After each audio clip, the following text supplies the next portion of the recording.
탈북민이나 또 여러 경로를 통해서 요즘에 북한 실상, 참혹한 실상이 속속 전해지고 있죠. 북한 정권은 아시다시피 김일성 일가를 위한 독재 세습 왕조 집단에 불과하죠. 아니보다는요, 지구상의 유일한 사이비 종교 집단이라고 말해야 옳을 것입니다. 독재 왕조 집단을 유지하기 위해서 일반 백성을 노예로 다 전락시켰습니다. 백성의 눈과 귀를 막아버린 거죠. 지구촌의 모든 정보를 차단하고 백성을 그냥 바보로 만들었습니다.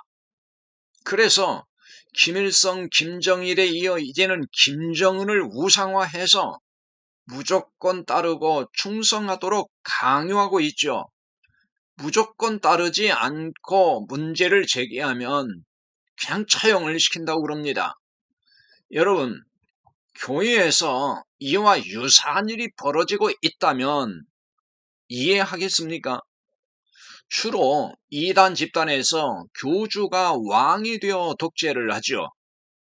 교주를 하나님으로 생각을 해서 교주의 말이 곧 하나님 말씀이라고 세뇌를 시킨다고요. 그래서요, 교주에게 무조건 복종해야 하고 무조건 헌신해야 하고 충성해야 합니다. 교주의 잘못을 발견을 해도 말을 할 수가 없어요. 그러면 하나님께 저주받는다고 가스라이팅 되었기 때문이죠. 그런데 여러분, 이런 일이 이단이 아니라 정통교회라는 곳에서도 버젓이 벌어지고 있다는 사실이에요. 목사가 나쁜 짓을 해도 그렇게 하면 안 됩니다, 이런 말을 할 수 없는 분위기가 조성되었다는 거죠. 이런 교회가 사실 한둘이 아니에요. 이런 목사가 목회하는 교회에서는 목사가 대부분 전횡을 일삼습니다. 독재국가에서 독재에게 한 거 하면 무참하게 짓밟히듯이 신자가 독자하는 목사에게 반대 의견을 내면 온갖 저주의 말을 듣고 교회에서 쫓겨나기도 한다 그래요. 그런데도 또 목사를 감싸고 두둔한 신자들도 있다고 그러는데 도대체 또 이건 뭔지 모르겠습니다.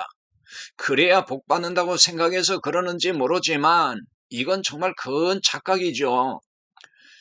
신자가 목사를 위해 존재하는 거 아니에요. 굳이 말한다면 목사가 신자를 위해 있는 거죠. 그래서 목사는 신자를 자기 성취의 수단으로 삼으면 결코 안 되는 겁니다. 신자는 목사의 출세나 성공의 수단이 아니죠. 교회에서 무소불위로 독재하는 목사는 자신이 예수님이라도 된 것으로 착각하는 모양인데요. 정말 이거 큰 착각을 하는 거죠.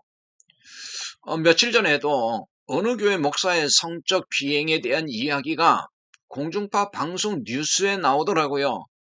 또 가슴이 또 한 번 철렁했어요. 그런가 하면 어느 교단 총회장 목사는 자기 교회 여자 권사와 부적절한 관계를 맺어오다가 그만 탄로났다지요. 그로 인해서 그 목사가 목회하는 교회는 말할 것이 없고요. 지금 한국 교회에 또 큰 파문이 일고 있다고요.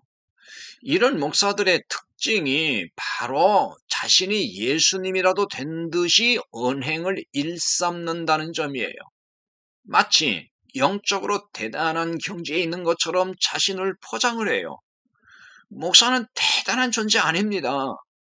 목사가 스스로 대단한 무슨 영적인 존재인 것처럼 생각하는 순간부터 그때부터 김정은 정권 같은 교회를 만들려고 할 거예요. 자신의 비리나 비행을 비밀로 해야 하기 때문인 거죠. 하지만 이런 비밀을 얼마나 가겠습니까?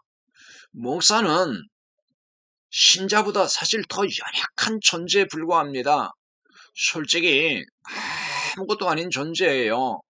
그런데 왜 그렇게 자신을 대단한 영적인 존재인 것처럼 신령한 어떤 존재처럼 부각시키려고 하는지 모르겠어요. 누구나 그렇지만 목사는 매일매일 은혜의 십자가 앞에 엎드리지 않으면 살 수가 없는 연약한 존재예요. 주님의 은혜가 아니면 아무 일도 할 수 없는 존재인 걸 기억하며 목회에 임해야만 할 것입니다.